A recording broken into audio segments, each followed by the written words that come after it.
Hi, everyone. Welcome back to the Change Your Mind podcast. I'm your host, Kris Ashley. I'm really excited for my guest today. We're going to talk all about, if you are an artist, how to increase your income 5 to 6-fold, which I'm really excited to learn about. So before we jump into that, a couple quick announcements. Please check out the links in the show notes. I have a free workshop that I give every couple weeks. Come join me, learn how to get rid of debilitating emotional stress in your life. There's also links to my book, Change Your Mind to Change Your Reality. It's been endorsed by 3 experts from The Secret, John Gray, who wrote Men Are From Mars, Women Are From Venus, Anita Moorjani. And you'll also have links to my courses, my coaching. Come join me, come join the community.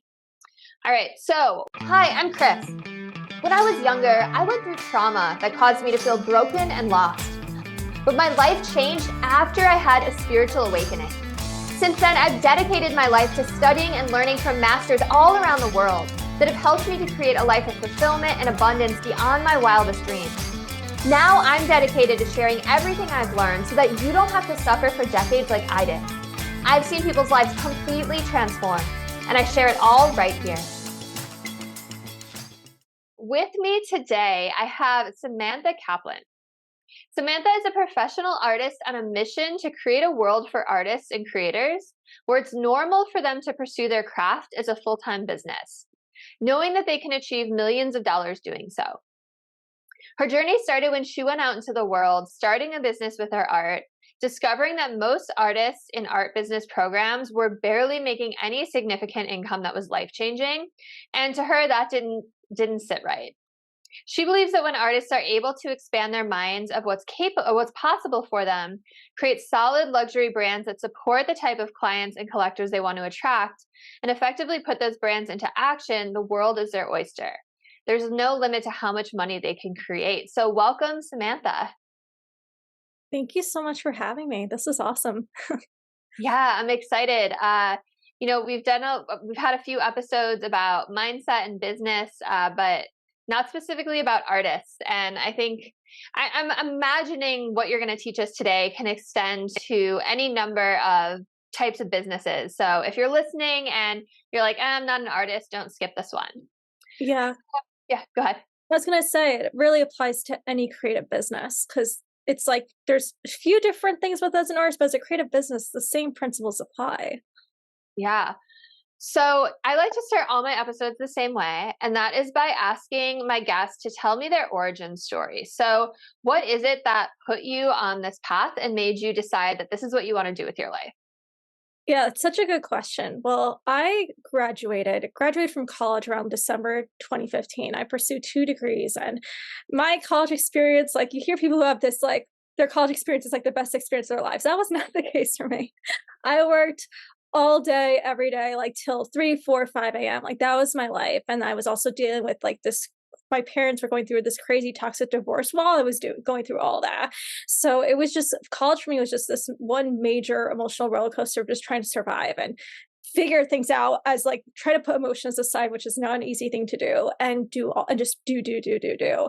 And when I graduated, I just was like, it was kind of funny. I remember last semester in college, I could like barely say full sentences because I was like that burned out. And I just realized like there has to be an easier way. Like life can't be this hard all the time. This can't be it. And I think a lot of people reach that like, I don't know, in the quarter life crisis or midlife crisis. I reached that at like age 22, where it was like there had to be a better way. And I kind of, because I made such like I pursued a BFA in drawing and painting and I pursued a BA in theater arts.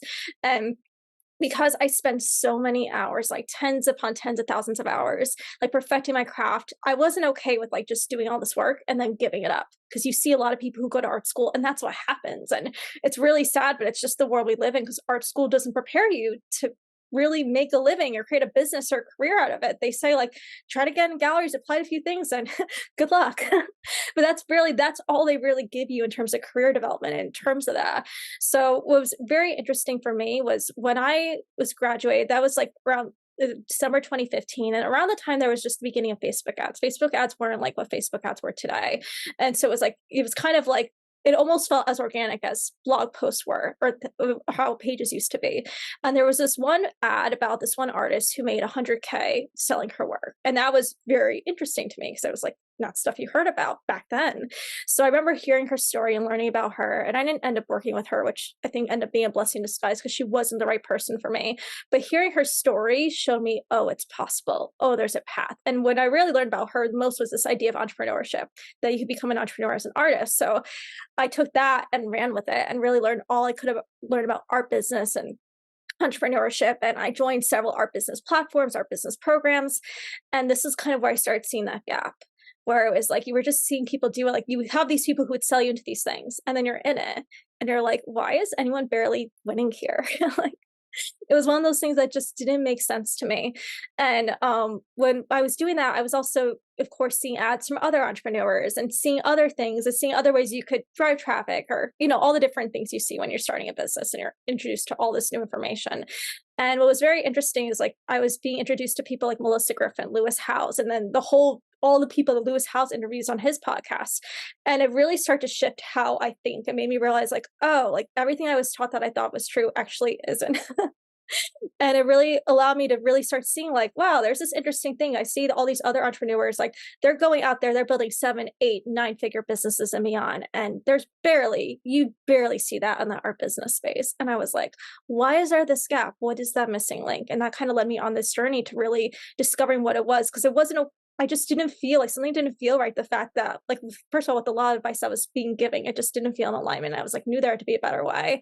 And just seeing that there were so few artists really winning. And if you did see a few win, you were like, well, it just seemed like, well, they just got lucky, or they just got a lucky break. Like, why isn't it that everyone's winning? So it became my mission to really discover that and go after that, really be the one that makes that shift.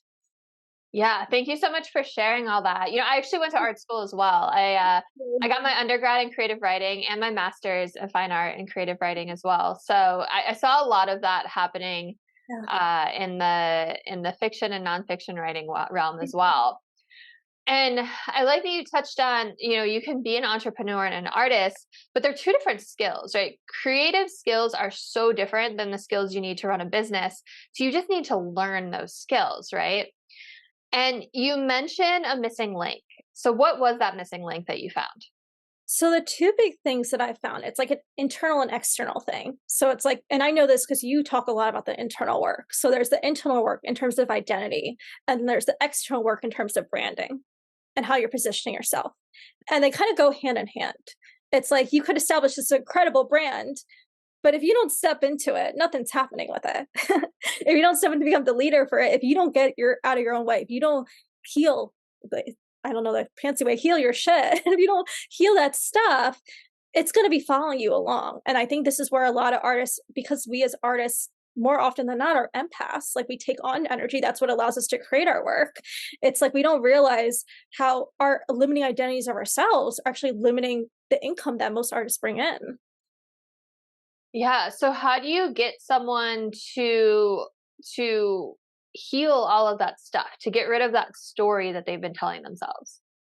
Well, the first thing I think is really helpful for them is like immersing. First of all, getting them excited about a goal. Like, what is it that you would love? Like, that's the first thing. What is it that you love? Some people say like, I love 10K a month. It's kind of funny. I have a program called the Achieve the Impossible Club, and I asked my students yesterday, like, okay, what's your monthly goal? And everyone, like you heard, saw everything, the spectrum from like 5K a month to like 300K a month. Like you saw every number. And I'm like, okay, great.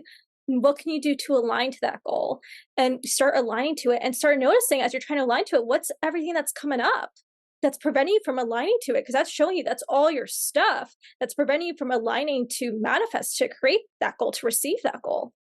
So that's usually the first step I take. And I think another thing is really immersing people in an environment with other people on the same path, like who are on the same journey of wanting to create this, even if everyone's creating something a little different. Being in, I'm sure you know this, being community, it's like life changing, especially community people who are on a path to do something extraordinary. If you're around people who aren't on that path, it's a hard journey, because you constantly have to, like, you'll be around people and you constantly have to shift your mind and get your mind back recalibrated to where it is you're going. Yeah, totally. I think I just recorded another podcast episode right before this, and it was all about mindset and business. So it kind of was funny that you both fell on the same day, but we were just talking about the same kind of thing, like have a mentor, be in a group coaching program, Yeah. because immersing yourself, you are the culmination of the 5 people you spend the most time around. Yeah. Right. So if you can surround yourself with other people who are on a similar path, who have that growth mindset and who can motivate and inspire you, then and work with a mentor or a coach who's already walked the path, right? They've already done the thing. It's going to get you so much more ahead. Yeah. So you were talking about artists aligning with that goal. So if someone comes in and they're brand new and they're like, I want to make 300K a month, Yeah. how do you start to get them to align to that goal? Well, there's a few things. So it's like, okay, it's what you actually want. And then let's actually look at the physical, the tangible things. Like one of the fun things I've been working on lately, and I got this idea actually from Bob Proctor, who I'm sure you're very familiar with. Right. And I really started challenging them. I was like, okay, if you're going to create $100,000 week, what would that look like? And it's one of my favorite things to do with clients because it's so fun. Because when people actually look at like, oh, what do they have right at their fingertips? They'll realize like they have so much right at their fingertips that they're just ignoring or not even using because they have all these limiting beliefs of why they can't do that, or they have all these blocks why they can't do that. And when you actually simplify it and get over your money stuff, because I think almost everyone, unless they like just weren't raised around it, everyone has some kind of money stuff. So when you get over that and you can realize, just break it down and realize how simple it is. It's like, oh, here's the path. Now we have the path. Let's just align to it. Let's see ourselves with it and then take action from that place. So give me a couple examples of something that might be right at someone's fingertips that they're not even seeing because of their money story. Yeah, so I'll give an example with a client. And I had a one-on-one with her about like a week or two ago. And we like basically mapped out what her luxury brand is and all the details of that. And then we're like, okay, let's look at like what your $100,000 week would look like. And she's someone who, she does really cool art of these animals. And she gets people like really passionate about like wolves and things that most people aren't passionate about. Cause she just shares with them like their impact on the world and what they do. And it's like, she's able to get people who don't care about that stuff all of a sudden to care about it. And what we end up discovering, she has a network of people who are like millionaires and billionaires that she's just connected with in the past from other work she's done in other businesses. And they actually really resonate with the work she does. Like the work she does like really empowers them. And I was like, you have this entire network where they don't even have to check with their partners about spending $10,000 or $20,000 on a painting. Like it's like that's where they are financially. I was like, what if you put together an event, like do it, of course, make it a really extraordinary customized experience that like, because customization as an artist, you're in the customization business. That's really important to understand, especially when you're selling high ticket, but create this extraordinary customized experience, customized to each person, invite them all to this one event where they feel so taken care of, and create opportunity where send things for them beforehand, like getting them excited for the event, create a customized checkout page for each of them, and then share whatever it is you feel called to share that's going to serve them in that event. And from that one night, that could create a $300,000 night if it successfully implements everything. Because it's like, Yeah. oh, you had this right at your fingertips, but you were not using it. Yeah, totally. And I think like going through your contacts is so, so important, right? Because it's like you might have email lists that you've been Yeah. building, you have your social media network, you have, your own friends and family, and so when you start out, those are the kind of people you want to tap into, right? So what do you tell people when they're like, I don't have the capital to put that kind of event together? Well, this is a virtual event, so it's really not much capital. Okay. We're not talking about a lot of capital beyond maybe just a few website things if you need to like prepare some like with a developer, but aside that, we're not talking about like major capital, so that's not really the big thing there. I think the biggest objection I probably see market where people would be like, well, I don't have that network. It's like, well, what do you have right at your fingertips that you're not using? Like with another client, we started mapping out like what would it look like, so she was the first person I played with this idea with. We ended up mapping out an offer that she could charge $70,000 for. But it's like, but she just never made the offer and just never introduced it to her audience. It's like, we all have these things, and for each person it looks different. So it's hard to say like, oh, for this way, this is the one way it's going to be done for everyone. That's never the case. But each of us have these things right at our fingertips. And it's like, there's easy ways for us to do it. We just don't even allow ourselves to see it. Totally. So what about, you know, I think a lot of people would hear like, "Oh, you want me to create a $70,000 offer? Like, I can't do that." And then they have all their stuff comes up, right? Like, I'm not worthy of that, or don't have enough experience, or Yeah. whatever it is that they're coming up with. How do you help someone break free of that? Yeah. So, I mean, there is something where you do have to feel confident in what you're selling. Like, there is something like, okay, if you don't have experience, like, get experience, like, build your skill set. I'd say more often than not, like, if it is really a legitimate skill set issue, then, like, okay, then go work on that. Like, just as we all want to perfect our craft, work on your craft. But if it's really just a mindset issue, it's like, well, if you have an extraordinary skill set, then it's just working on yourself and shifting how you see you. Because many times you see so many talented people in the world who have so much potential. And you're like, why aren't they doing everything they're capable of doing? And someone who's like a go-getter, it's really frustrating to watch because you're like, you know what they're capable of. And more often than not, that's what I feel is more often the case is people just have so many limiting beliefs about themselves that they end up holding themselves back. Yeah, and then on the flip side, there's those people who don't have nearly as much skill, but Yeah. they're out there Yeah. uh, really successful because they believe in themselves. They have that mindset. Yeah. All right. So, how do you help someone price something? Where does that come from? That's such a good question. And for each person, like I used to use pricing formulas. I don't use them as much these days. I've kind of changed my philosophy on pricing since I've been on this journey. But usually I start out by like, okay, how much money would you love to make for something? Because it's like, well, let's go to what you would love. Because I feel like that's the best place to start. Because at least we have a direction of where you want to go.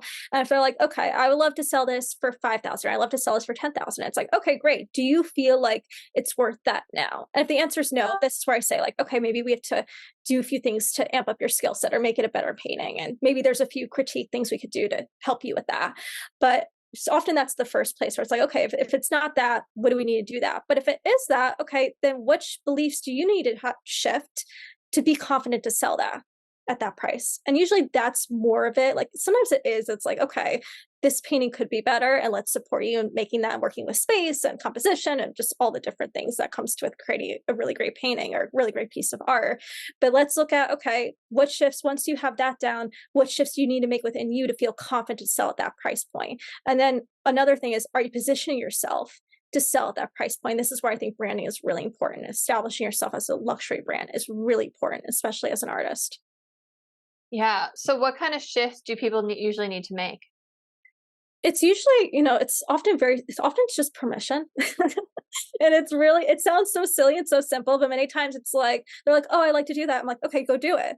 And then they do it. And once they feel like someone's given permission to do it, all of a sudden they go out and do it and they sell at the new price point. So more it's just it's all goes back to like the confidence and their belief in themselves and someone to be like, yeah, your work is worth that price point. Yeah, go sell at this price point. And once they have the confidence in that, they then also are attracting the right people who are happy to pay those prices. Yeah, it's funny how sometimes we need that outside person to be like, it's okay to do this, which is also why working with a coach or a mentor is such a great idea to help Yeah. build your confidence. Yeah. Okay, so how do you position yourself as a luxury brand?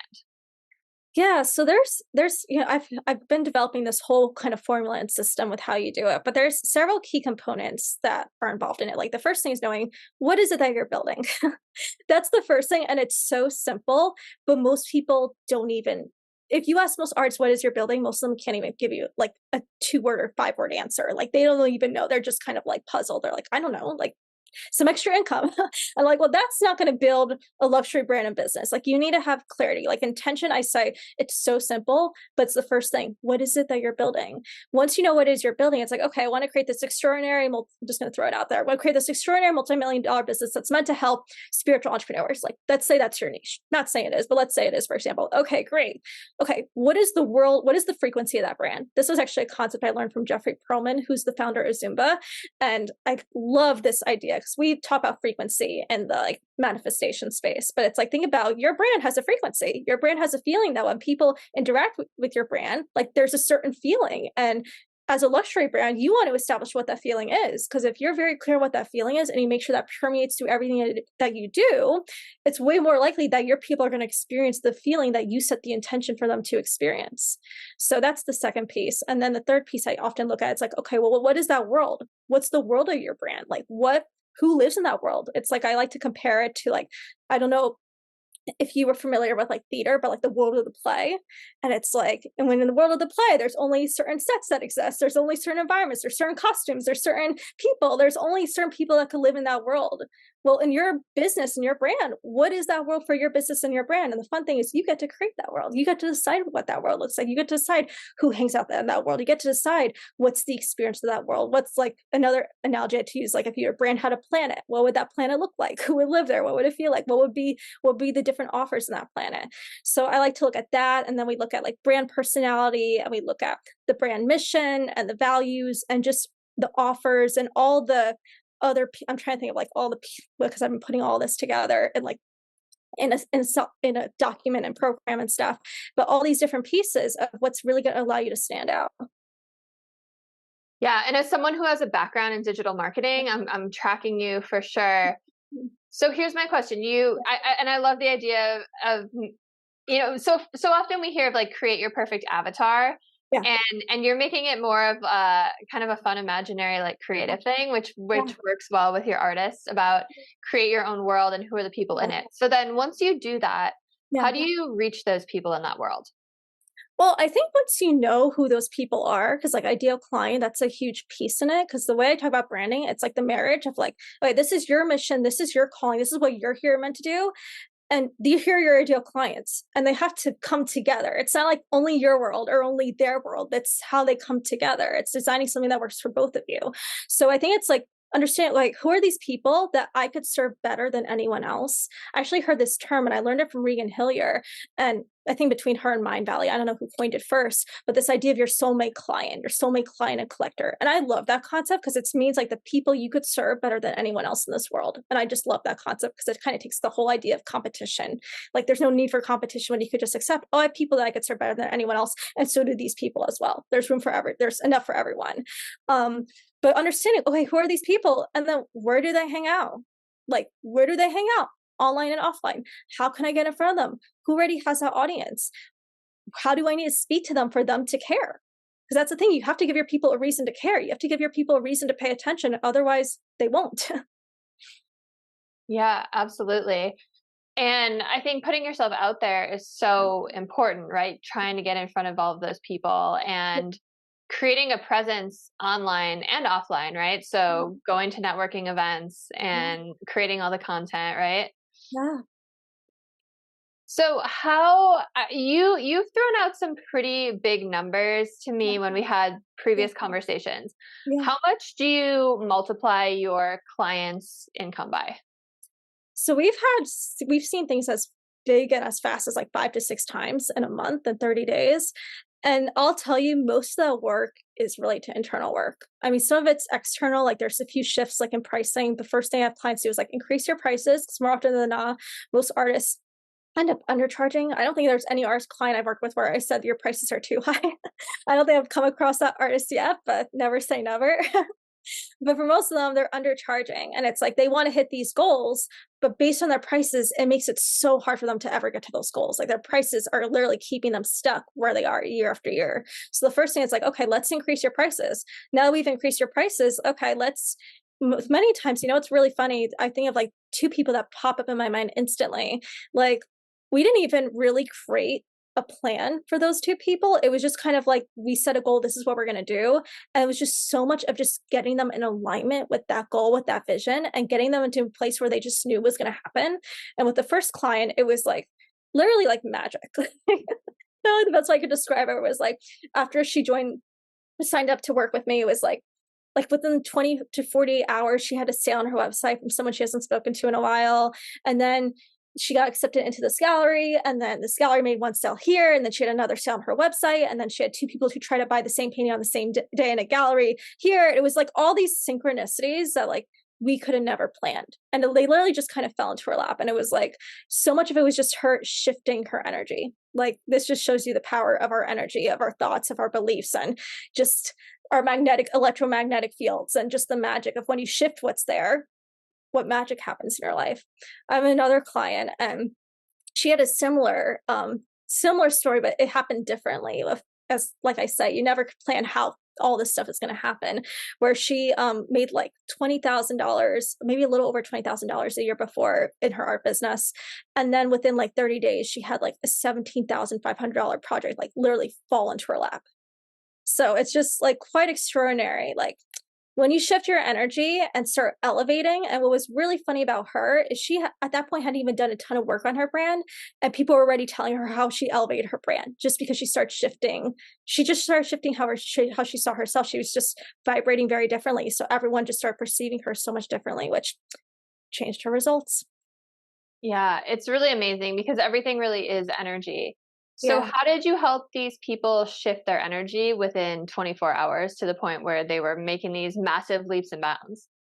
Yeah, so one of with the first client was really fun. I just got her really excited about the goal, and she just really bought into it. It's like, okay, I'm going to do this. And what I do a lot with my clients, and this kind of actually created one of our programs, is we practice this concept called studying. I don't know if it's something you introduce with your clients, but it's like a big thing that Bob Proctor promoted a lot, this idea of studying, taking time to study every day. And so a lot of it's like, okay, we were studying these texts, whether it was like The Science of Getting Rich or The Power of Awareness, or these different texts. The one book we're studying right now is Darn Easy by Peggy McCall and Brian Proctor, who's Bob Proctor's son, and really studying these concepts and really helping people understand how can you apply these concepts to your life, where the blocks are preventing you from embodying these concepts. And when you get to the core of it, it's quite incredible how people immediately start shifting. Yeah, totally. And I love all those books, Yeah. and I think it goes back to that idea of community when you're talking about those readings with community, and you get to, it's almost like Bible study in a way. Like that's why people like love it so much, right? Because you're getting to interpret those texts and see how they apply to you and get feedback from other people and get their thoughts, and I could see how that can really amplify. I like that idea a lot. Yeah, I one thing want to add, it's also, I think this is a big thing that I want to say because it's such a subtle thing, but it really makes the difference. It's really was also their willingness to shift. Yeah. And there's like the people who are more resistant, it's not going to happen as fast. And I wish I could say it did, but it's like because there's more blocks in their energy because it's like they're still so ingrained of this is the way it has to be. I even had a whole discussion with my students today. I was like, our egos, we don't realize how much our egos are running the show. And we just think like I used to think ego was like, oh, this person has a big ego because all they did was talk about themselves. And it's like we don't realize that anything that takes us away from love, or just pure love, pure abundance, pure all the good things in the world, that's our ego. And we don't realize, like I was literally saying, like or your job is to pry yourself away from that ego, or what your ego says, this is the only way, or this is the only way I know, and open yourself to something that's so much greater. And I think that's so much of the work. It's that willingness to do that that allows the magical like manifestations, the magical experiences to happen.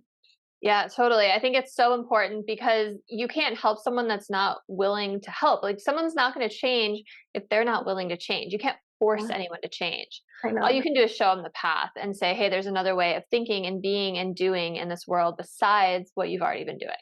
Yeah, and it's teaching people how to get out of their own patterns, which is not an easy, as I'm sure you know, it's not an easy thing to do because our patterns are strong.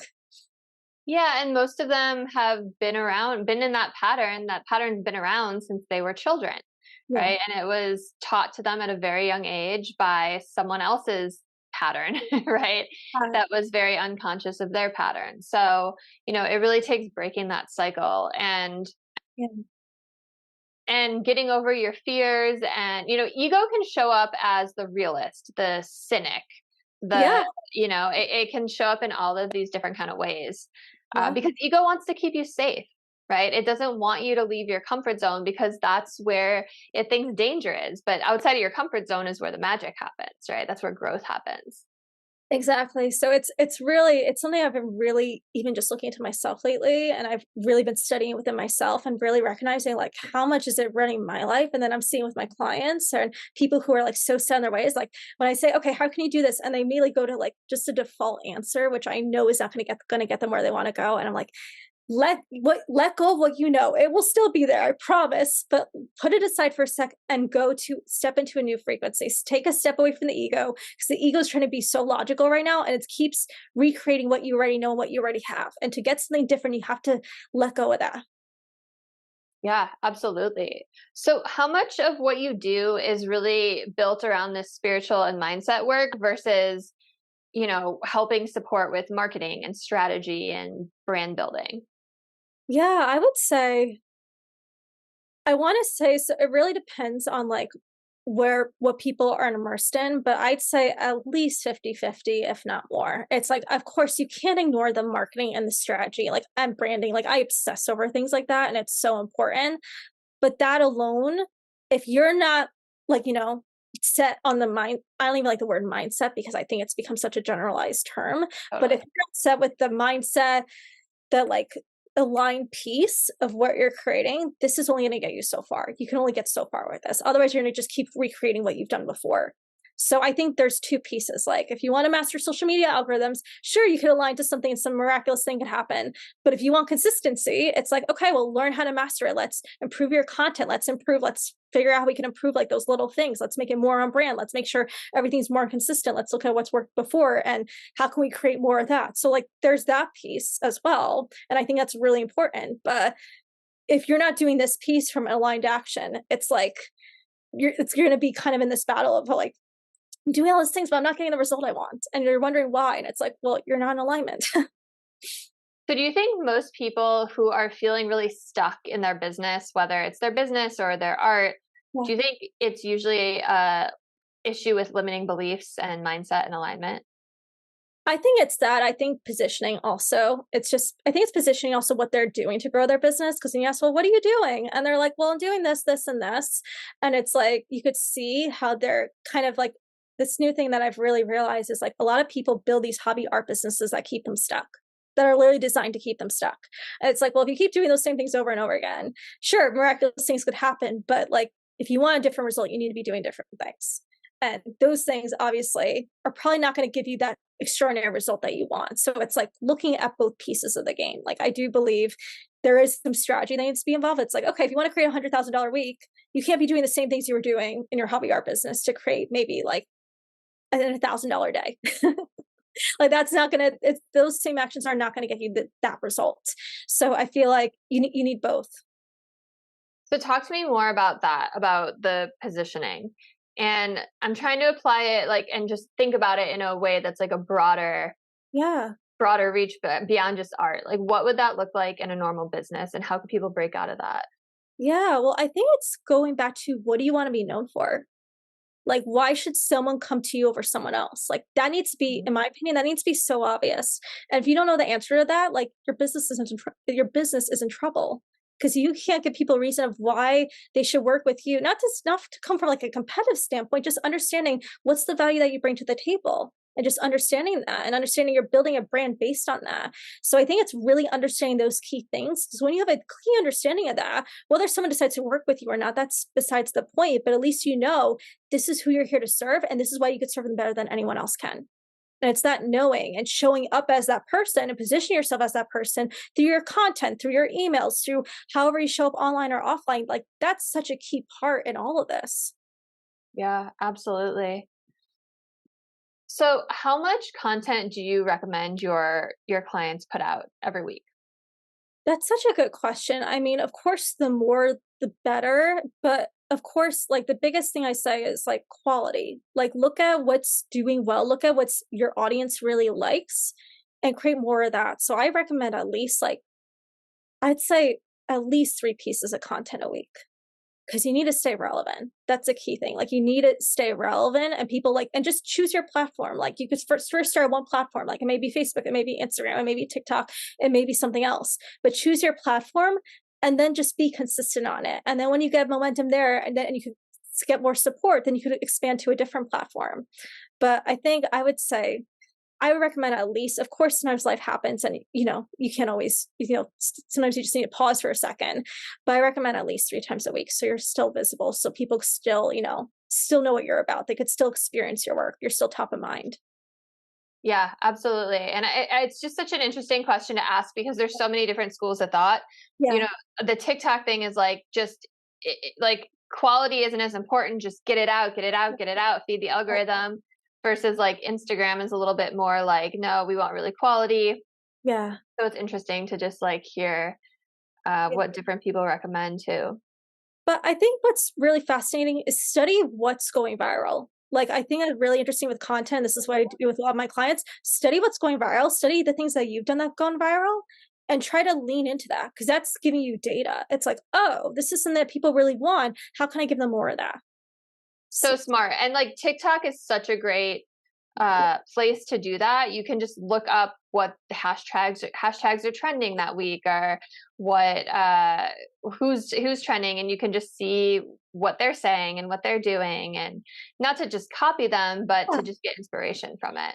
Yeah, and another thing from the brand perspective, this is what I've been doing with some clients because some of them got really clear, like this is the look, this is the feeling. It's like, okay, well, find other artists or other people in your space who've mastered that look and feel because they've maybe just been in the game a little bit longer and use that as guidance to they've already got it down. You could see what's working from what they've done and use that to inform how you're going to show up to give yourself that like step that's 10 steps ahead in the game. So, what advice do you have for someone who is trying to build their brand, trying to build their business, and they're putting the content online, they're trying to do other things, but they're feeling stuck. Like there's just something that isn't giving, and they've been doing the mindset work, but they're just feeling stuck when it comes to making income. Yeah, well, I often say talk to someone, talk to someone who knows what they're talking about. Because I don't know if you've experienced this, but I think we all reach points where we just feel stuck because we're so in it. And when you're so in something, you can't see what's really going on. Because, Mm. like I said, our egos, they have a story. We can't always see when we're so in it. So often I say, like, of course, be around other like-minded business people who like have a business mind and could see the whole picture. And I'd say immerse yourself in different environments because even like I was at an event in San Antonio early in November, so not long ago. And it was crazy. I went there because I was like desperately, just need to be around other entrepreneurs. I was like craving it so much. And I remember I heard one speaker speak on stage and she said something and it made me realize it's like I had this thing right at my fingertips all this time, but I couldn't see it because, our minds give us excuses of why we can't do that or why we're not ready for that or whatever reason. And when you finally get that out of the way, because often if you're in that place, there's probably something that's right in front of you, right at your fingertips that you're just not doing. That's what I discover more often than not. So if you could discover what that is and then do it, you'll realize you'll start getting that momentum again. Yeah, totally. I like the idea of talking to someone. I just had a one-on-one with my business coach yesterday, and we were going over my tracking sheet from my webinar sales and everything. And he's like, you're looking at this and thinking, this isn't good enough. I'm looking at this and saying, holy shit, I've never had someone work with me in the personal development realm, like Yeah. killing it so hard. Yeah. And Yeah. like just hearing that Mm. just kind of gave me that like reboot that I needed. Yeah. Right, because it's like we get so stuck in like the numbers or the analytics or whatever it is, whatever metric we're looking at. But to someone else, it might be like, damn, you're doing the damn thing. Like, this is awesome. Like, you are on the track. So, yeah, it's nice to get out of your own head a little bit. Yeah, and I'd recommend if you could, like I know it was really hard during COVID because like we were all kind of stuck and trapped in like our homes. But now that the world's opening up and the world's a safer place and you could go more places and your chances of staying healthy are way higher than they were a few years ago. So I'd say like try to get yourself at different events, be in different rooms because you'll just see just when you're around different people, you're hearing different people on stage. Some things may click, some things may not, but all you need is one thing to click. And all of a sudden you could have $1 million thing, like $1 million idea or something that could turn into that just because you that one thing that got you out of your head. It's so true. And sometimes it's not even relevant to your business or your Yeah, space, right? yeah, Like you were yeah, saying, even just like going to a personal development event, they might say something that just clicks in a way, and maybe you've heard people say that same thing yeah, 500 different times before, but the way that they say it on that exact day with your mood and your whatever, yeah, it just opens something in you, and you just have this amazing idea. So I love that advice. yeah. So any other advice you have for listeners that we haven't touched on yet? Yeah, I'm thinking from the top of my head. I'd say one thing we didn't really talk about, but one thing I would also open to is really try to figure out like I think so much of this business, it's way too easy to get into this competition kind of space. and really figure out who could I collaborate with? Because I honestly feel like when I started growing my business, when I was before COVID, like my favorite part to grow was just through networking. I was like had a blast, and to me that was so much fun because it's like we're not meant to do this on our own. And as entrepreneurs, it is so easy to just be so isolated and like get stuck in our own heads and not really using like everything we have right at our fingertips, kind of what I was saying before, but find people that you could collaborate with. Cause honestly, I think collaboration is the funnest way to grow a business. I love that. And I've been finding that as well just through Yeah. doing podcasts. You know, I've been a guest on probably 70 podcasts over the past few months promoting my book. And I've had guests on here, and so many of them we just clicked so well that now we're collaborating on projects. And it's a way to get in front of each other's audience. It's a way to grow. It's a way to get experience teaching or experience speaking or whatever it is, right? And it's also, And yeah, go ahead. I'm gonna say it's also so much fun. I'm sorry to interrupt. Yeah. No, it's okay. No, it's totally fun. And yeah, I don't know. I lost my train of thought a little bit, but like, it's just, like you said, it can be so isolating to just be in your bubble and just be grinding, especially when most of what you do is virtual and you're not going into an office and being around people. So even just collaborating virtually with someone can give you some of that human connection that we need. Yeah, and we all need it. And honestly, like if you really look at it, it really is the fastest way to grow a business. It's like there's the least amount of effort. Like you're going into a warm audience. Like Mm, these people is usually when you're collaborating with someone, it's like they're already building you up because it's like you guys are doing each other's favors in a sense. So it's like this beautiful synergy that like I feel like just creates win-win-win for everyone. So that's something I just want to say, like open your mind to that. Realize that this idea of competition, it's so easy to buy into it, especially when people are like, oh, I bought this from this person instead of you. It's like, it's so easy to get into that mind of like, shoot, like we do live in this world, like where we think we live in a world of lack. But when you get out of your head, it's like, no, there's enough for everyone. There's a perfect person for everyone at a different time. And just feel like, how can we support each other? Like you have things that you bring to the table that you do better than anyone else. I have things I bring to the table that I do better than anyone else. How can we work together to do that? To serve the world, to serve our audience in the best way possible. I really love that advice. Yeah. That's really great advice. Um, awesome. Well, thank you so much for coming on and explaining all of this and enlightening our listeners. Can you tell people how they can work with you, where they might find you? Yeah, I'd say the best place, we're currently building our website right now. Like eventually it will be samanthagkaplan.com. That will be the home base. It's currently being built at the moment. So I would say the best place to probably go is artofbusinessseries.com because there you'll get like 20 hours of like free trainings, like dive in, binge watch, learn everything you need to know. That's a great place to start. I'm coming back to Instagram. So when I'm back to Instagram, you can find me as Samantha G. Kaplan or otherwise and on Facebook and our 7-Figure Artists and Creative Entrepreneurs Facebook group. Awesome. Well, thank you so much, Samantha. I really appreciated having you on the show. Everyone listening, please like, share, subscribe, and have a beautiful rest of your day. Thank you so much.